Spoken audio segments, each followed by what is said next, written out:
नमस्कार, बहुत स्वागत आप सभी का। आपके साथ मैं हूं कीर्ति दीक्षित। तो चलिए बुलेटिन की शुरुआत करते हैं फटाफट अंदाज में। आज किसान आंदोलन का 38वां दिन है। कड़ाके की ठंड के बीच किसान अपनी मांगों पर डटे हुए हैं। सिंगू बॉर्डर, टिकरी बॉर्डर पर किसानों का प्रदर्शन जारी है। किसानों और सरकार के बीच अब 4 जनवरी को अगली बैठक होगी। उम्मीद की जा रही है कि इस दिन गतिरोध खत्म हो सकता है। वहीं केंद्रीय कृषि मंत्री नरेंद्र सिंह तोमर ने सकारात्मक बातचीत की उम्मीद जताई है। हालांकि उन्होंने कहा कि वो ज्योतिषी नहीं है जो अभी ये बता दे कि बैठक में क्या होगा। गाजीपुर बॉर्डर पर धरने पर बैठे किसानों के सामने बारिश और ठंड दोहरी मुश्किलें लेकर आई है। बारिश के बाद किसानों के टेंटों में पानी भर गया। पूर्व केंद्रीय मंत्री पी चिदंबरम ने कहा है कि किसानों की जरूरत और उनकी इच्छा का ध्यान रखा जाना चाहिए। उन्होंने कहा कि सरकार को ये कानून लंबित रखते हुए पुनर्विचार के लिए सहमत हो जाना चाहिए।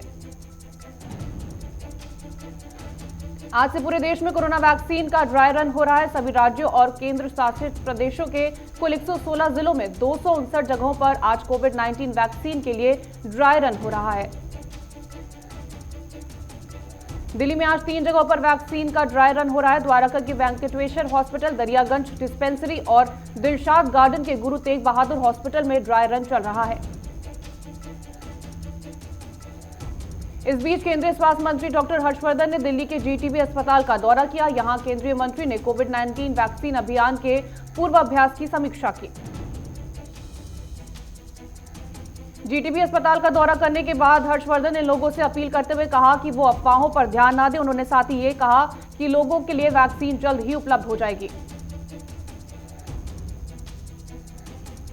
डॉक्टर हर्षवर्धन ने कहा कि पोलियो प्रतिरक्षण के समय पर भी कई तरह की अफवाहें फैलाई गई थी, लेकिन लोगों ने वैक्सीन ली और आज भारत पोलियो मुक्त बन चुका है। कोरोना वैक्सीन का इंतजार कर रहे देशवासियों के लिए नए साल के मौके पर खुशखबरी मिल गई है। एक्सपर्ट कमेटी की बैठक में ऑक्सफोर्ड की वैक्सीन के आपातकाल इस्तेमाल को मंजूरी मिल गई है।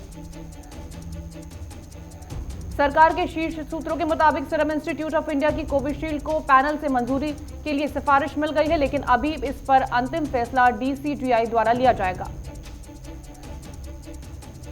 देश में कोरोना संक्रमण के कुल मामले 1,03,05,788 पहुंच गए हैं। वहीं देश में कोरोना से जान गंवाने वालों की संख्या 1,49,218 हो गई है। देश में पिछले 24 घंटे में कोरोना संक्रमण के 19,078 नए मामले दर्ज किए गए। वहीं इस दौरान 224 लोगों की मौत हो गई। प्रधानमंत्री नरेंद्र मोदी ने ओडिशा के आईआईएम संबल के स्थायी कैंपस का शिलान्यास किया। शिलान्यास कार्यक्रम में ओडिशा के राज्यपाल, मुख्यमंत्री नवीन पटनायक और केंद्रीय शिक्षा मंत्री रमेश पोखरियाल निशंक मौजूद रहे। आईआईएम संबलपुर कैंपस का निर्माण कार्य अप्रैल 2022 तक पूरा हो जाएगा। यहां बनने वाली सभी इमारतें आधुनिक सुविधाओं से लैस होंगी। पीएम मोदी ने छात्रों और स्टार्टअप की दुनिया के लोगों से जुड़ने की अपील की। साथ ही उन्होंने कहा कि देश की प्रगति में आईआईएम संस्थानों का बड़ा योगदान है और देश को इस पर गर्व है। दलितों के मसीहा कहे जाने वाले पूर्व केंद्रीय मंत्री और कांग्रेस के वरिष्ठ नेता सरदार बूटा का 86 साल की उम्र में निधन हो गया। बूटा सिंह लंबे समय से बीमार थे। गोवा के पूर्व मुख्यमंत्री प्रताप सिंह राणे और उनकी पत्नी विजया देवी राणे कोरोना पॉजिटिव पाए गए हैं। प्रताप सिंह राणे के बेटे प्रदेश के स्वास्थ्य मंत्री विश्वजीत राणे ने ये जानकारी दी। उत्तर प्रदेश के सीएम योगी आदित्यनाथ आज से गोरखपुर के 2 दिवसीय दौरे पर हैं। इस दौरान सीएम योगी गोरखपुर में कई योजनाओं का लोकार्पण करेंगे और साथ ही शिलान्यास भी करेंगे। उत्तर प्रदेश में 6 जनवरी से किसान कल्याण मिशन की शुरुआत की जाएगी। इस मिशन के व्यापक प्रचार प्रसार करते हुए अधिक से अधिक किसानों को जोड़ा जाएगा। सीएम योगी ने अधिकारियों को आदेश दिया कि प्रत्येक स्तर पर किसानों से नियमित संपर्क एवं संवाद बनाकर उनकी अपेक्षाओं तथा समस्याओं के संबंध में कार्रवाई की जाए। श्री राम जन्मभूमि तीर्थ क्षेत्र के महासचिव चंपत राय ने कहा कि मकर संक्रांति को रामलला के मंदिर का निर्माण शुरू हो जाएगा। दिसंबर 2023 तक मंदिर का निर्माण कार्य पूरा हो जाएगा। बिहार में सत्ता परिवर्तन की अटकलों के बीच बिहार के मुख्यमंत्री नीतीश कुमार ने बड़ा बयान देते हुए कहा कि उनके सामने किसी प्रकार की कोई सियासी संकट नहीं है।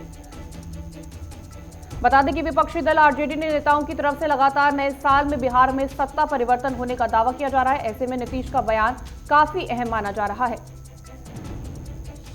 दिल्ली सरकार ने कोरोना महामारी के तहत दिल्ली वासियों को नए साल पर बड़ी राहत देते हुए पानी के बिल पर मिली छूट की योजना को 31 मार्च 2021 तक के लिए बढ़ा दिया है। इस योजना से उन सभी उपभोक्ताओं को फायदा मिलेगा जिनके बिल 31 मार्च 2019 तक बकाया है। खुद दिल्ली के जल मंत्री ने इसकी घोषणा की। मध्य प्रदेश की शिवराज कैबिनेट का विस्तार शपथ ग्रहण समारोह कल हो सकता है। हालांकि अभी इसकी आधिकारिक तौर पर कोई पुष्टि नहीं है। कांग्रेस के कुछ वरिष्ठ नेताओं की मुश्किलें बढ़ सकती हैं क्योंकि मध्य प्रदेश सरकार ने आयकर विभाग द्वारा कथित हवाला रैकेट की जांच को अब आर्थिक अपराध शाखा को सौंप दिया है। इस जांच के दायरे में पूर्व सीएम कमलनाथ, दिग्विजय सिंह, कई पुलिस अधिकारी और ज्योतिरादित्य सिंधिया के कई विश्वास पात्र आ सकते हैं क्योंकि इस रैकेट का पर्दाफाश कमलनाथ के सीएम रहते हुए हुआ था। यूपी बोर्ड की 10वीं और 12वीं की परीक्षा 2021 पंचायत चुनाव के बाद आयोजित की जाएंगी। परीक्षा के लिए उप मुख्यमंत्री डॉक्टर दिनेश शर्मा की अध्यक्षता में 14 जनवरी को होने वाली बैठक में फैसला लिया जाएगा। राजधानी दिल्ली समेत उत्तर भारत में ठंड का सितम जारी है। इस बीच दिल्ली के कुछ इलाकों में आज सुबह हल्की बारिश हुई जिसने राजधानी के मौसम का मिजाज बदल दिया है। वेस्टर्न डिस्टर्बेंस की वजह से दिल्ली, यूपी, हरियाणा और आसपास के राज्यों में अगले 4-5 दिन रुक कर बारिश होगी जिससे ठंड का प्रकोप और ज्यादा बढ़ सकता है। मौसम विभाग के मुताबिक दिल्ली के न्यूनतम तापमान में 6 जनवरी तक इजाफा होगा। मौसम विभाग ने 6 जनवरी तक न्यूनतम तापमान में 6 से 8 डिग्री सेल्सियस का अनुमान है। हिमाचल प्रदेश के मंडी जिले में सब तरफ बर्फ की चादर ढकी है। भारी बर्फबारी की वजह से जनजीवन प्रभावित है। हालांकि पर्यटक इस बर्फबारी का जमकर मजा ले रहे हैं। चीन की हर चाल पर नजर रखने के लिए भारतीय सेना 12 हाई परफॉर्मेंस पेट्रोलिंग बोट्स खरीदने जा रही है। इन पेट्रोलिंग बोट्स को लद्दाख में पैंगोंग झील में तैनात किया जाएगा। इन गश्ती नौका के आने से चीन की हरकतों पर नजर रख पाना आसान हो जाएगा और भारत काफी ज्यादा ताकतवर भी होगा। इन पेट्रोलिंग बोट्स को गोवा शिपयार्ड से खरीदने के लिए समझौता किया गया है। राष्ट्रीय स्वयंसेवक संघ के प्रमुख मोहन भागवत ने कहा कि एकता में अनेकता, अनेकता में एकता, यही भारत की मूल सोच है। मोहन भागवत ने कहा कि अंतर का मतलब अलगाववाद नहीं है। पिछले 3 महीने में ड्रग्स के अभी तक 30 नए मामले दर्ज किए गए हैं जिनमें 92 लोगों की गिरफ्तारी अभी तक मुंबई पुलिस ने की है। जम्मू कश्मीर में बागवानी क्षेत्र के लिए बड़ी खबर है। जम्मू कश्मीर में अगले 5 सालों में नेफेड, सेब, अखरोट, चेरी और अन्य बागवानी उत्पादों को बढ़ावा देने के लिए 1700 करोड़ रुपए निवेश किए जाएंगे। फतेहपुर के जंगल में पुलिस ने अवैध असला फैक्ट्री का खुलासा किया और 3 शातिर अपराधियों को मुठभेड़ के बाद गिरफ्तार किया है।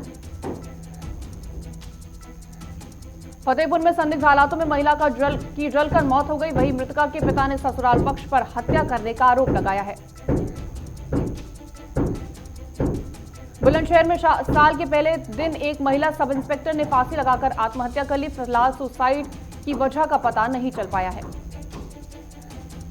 सितारगंज में 2 व्यक्तियों की पक्षियों का शिकार करते हुए रंगे हाथों पकड़ा गया है। इनके द्वारा शिकार के लिए मछली में जहर डाला गया था। उत्तराखंड के डीजीपी अशोक ने बताया कि 1 दिसंबर से अपराधियों के खिलाफ अभियान जारी है। अब तक कुल 391 अपराधी गिरफ्तार हुए हैं। हुक्केरी के गांव के एक ही परिवार के भाइयों ने चुनाव में हार और जीत हासिल की है। अपनी हार से गुस्साए एक भाई ने दूसरे भाई की हत्या कर दी।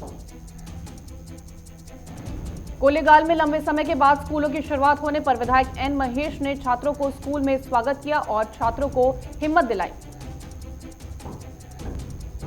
बेंगलुरु में कोरोना नियंत्रण करने की ट्रेनिंग दी जा रही है। दक्षिण विभाग के स्वास्थ्य केंद्रों के साथ ग्रामीण क्षेत्रों में भी ट्रेनिंग दी जा रही है। जोधपुर जयपुर हाईवे पर रोडवेज बस और ट्रक के बीच भिड़ंत और टक्कर हो गई जिसमें करीब 18 लोग घायल हो गए। देहरादून के मेयर सुनील उनियाल गामा ने कहा कि मुख्यमंत्री के स्वास्थ्य में सुधार है और अब वह बेहतर और जल्द ही वह उत्तराखंड लौटेंगे। उज्जैन में नए साल की शुरुआत बाबा महाकाल की भस्म आरती से की गई। हालांकि इस वर्ष कोरोना के कारण भस्म आरती में श्रद्धालुओं के प्रवेश पर रोक रहा। छत्तीसगढ़ में भूपेश सरकार ने नगरनाल स्टील प्लांट को लेकर बड़ा फैसला लिया है। सरकार एनडीएमसी इस प्लांट को खरीदने जा रही है। पानीपत में सुबह की शुरुआत भारी धुंध के साथ हुई, जिसके कारण विजिबिलिटी बेहद कम रही। जोधपुर में बिजली विभाग तीनों डिस्कॉम में ठेका प्रथा और निजीकरण के खिलाफ मजदूर यूनियनों ने विरोध प्रदर्शन शुरू कर दिया है। डोईवाला के गांव में लगभग 40 फुट गहरा गड्ढा कोतूहल का विषय बना हुआ है। एक हफ्ते पहले जब परिजनों ने गड्ढे को देखा था तो उनके होश उड़ गए थे। ऊना में नववर्ष के मौके पर माता चिंतपूर्णी के दर्शन करने के लिए श्रद्धालु भारी संख्या में आते हैं, इसलिए श्रद्धालुओं पर ड्रोन कैमरे से नजर रखी जा रही है। सूरजपुर में नाबालिग के साथ गैंग रेप का मामला सामने आया है। बालिका के साथ ये दुष्कर्म 5 आरोपियों ने किया है। चंडीगढ़ में 45 वर्षीय सेना के जवान की बीमारी के चलते मौत हो गई। पूरे सम्मान के साथ जवान को अंतिम संस्कार किया गया। बागवानी किसानों ने मुख्यमंत्री बागवानी बीमा योजना की घोषणा करने के लिए हरियाणा सीएम मनोहर लाल का आभार प्रकट किया है। पूर्णिया में एनजीओ के 5 सदस्यों को पुलिस ने हिरासत में ले लिया, जो युवाओं को टीचर की नौकरी दिलाने के नाम पर अवैध वसूली करते थे। हरियाणा के पूर्व मुख्यमंत्री भूपेंद्र सिंह हुड्डा ने कहा कि कांग्रेस ने शुरू से ही किसान आंदोलन का समर्थन किया। हम नो कॉन्फिडेंस मोशन अविश्वास प्रस्ताव लाने की मांग कर रहे हैं। बागपत पुलिस ने युवक की हत्या का खुलासा करते हुए मामले में मृतक के दोस्त को गिरफ्तार किया है। नूरपुर विधानसभा क्षेत्र के तहत आने वाली 3 जिला परिषद वार्डों के लिए बीजेपी समर्थित उम्मीदवारों ने नामांकन पत्र दाखिल किए। जमशेदपुर में कांग्रेस ने पुलिस के खिलाफ मशाल जुलूस निकाला और सीनियर पुलिस अधीक्षक के तबादले की मांग की है।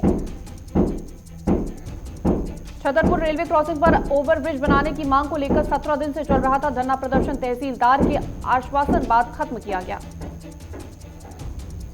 कोसली के विधायक लक्ष्मण यादव ने राज्य सरकार की ओर से मिलने वाली सुविधाओं के बारे में लोगों को जागरूक करने के लिए निःशुल्क मोबाइल वैन को बीजेपी का झंडा दिखाकर रवाना किया। मध्य प्रदेश के पूर्व मंत्री उमाशंकर गुप्ता ने लव जिहाद कानून को लेकर कहा कि इस कानून के लागू होने से हजारों बच्चियों की जिंदगी तबाह होने से बच जाएगी। कर्नाटक के कांग्रेस प्रदेश अध्यक्ष डीके शिव कुमार ने ग्राम पंचायत चुनाव में जीत दर्ज करने वाले कैंडिडेट्स को शुभकामनाएं दी और बीजेपी सरकार को आड़े हाथों लिया।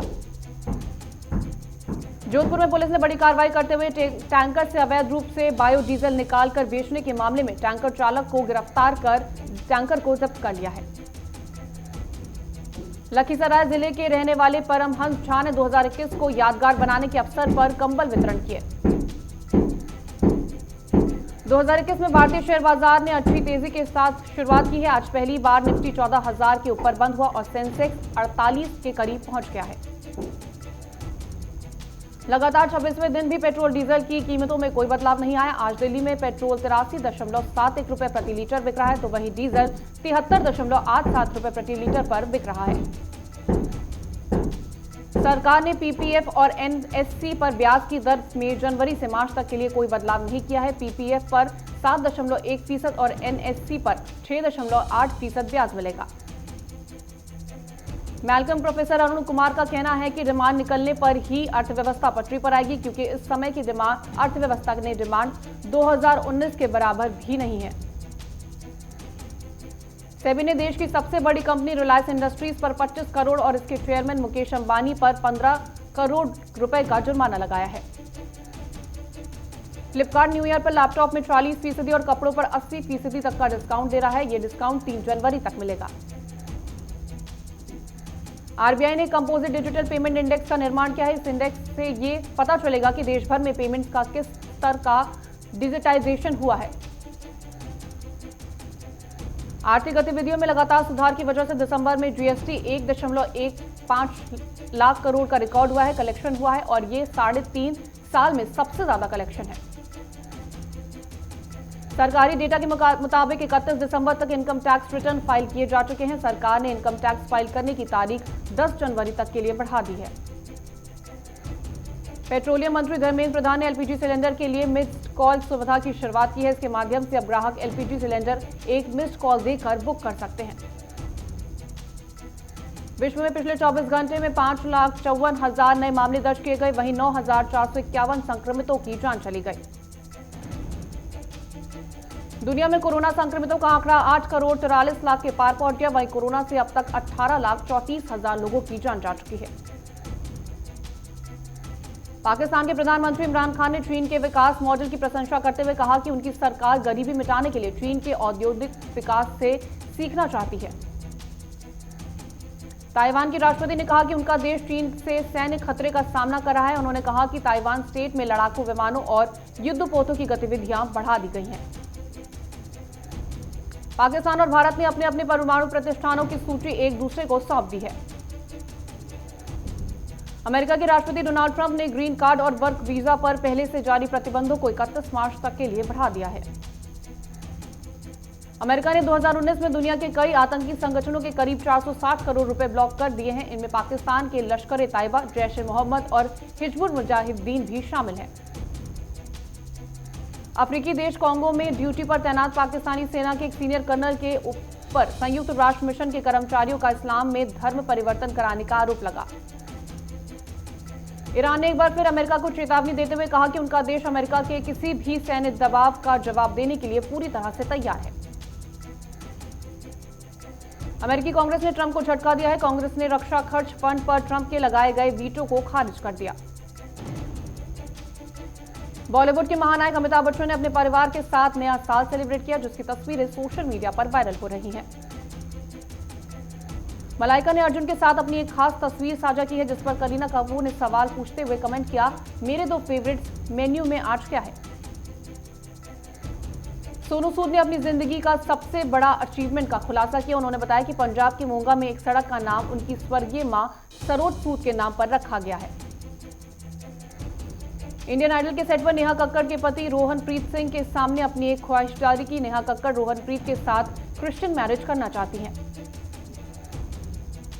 सिल्वर स्क्रीन के बाद अब OTT पर एक्ट्रेस काजोल धमाका करने जा रही हैं। नए साल के पहले दिन काजोल ने त्रिभंग का टीजर शेयर किया। भुवनेश्वर कुमार पिछले साल IPL में खेलते हुए चोटिल हो गए थे, लेकिन NCA ने से फिटनेस टेस्ट पास करने के बाद क्रिकेट में भुवी की वापसी का रास्ता साफ हो गया है। न्यूजीलैंड के खिलाफ सीरीज में 1-0 से पिछड़ने वाली पाकिस्तानी टीम को बड़ी राहत मिली है। पाकिस्तान के कप्तान बाबर आजम ने फिटनेस टेस्ट पास कर लिया है। डेविड वार्नर का तीसरा टेस्ट में खेलना अभी तक तय नहीं हुआ है। फिटनेस पर स्टार ओपनर ने चुप्पी तोड़ते हुए कहा, अभी नहीं बताया जा सकता है कि तीसरे टेस्ट में मेरा खेलना तय है।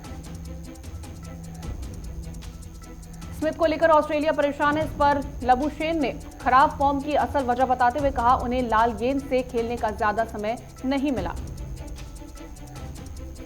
रोहित शर्मा ने नेट सेशन में बैटिंग प्रैक्टिस की, जिसकी BCCI ने वीडियो ट्विटर पर जारी करते हुए लिखा, हिटमैन रोहित का खेल शुरू होने वाला है।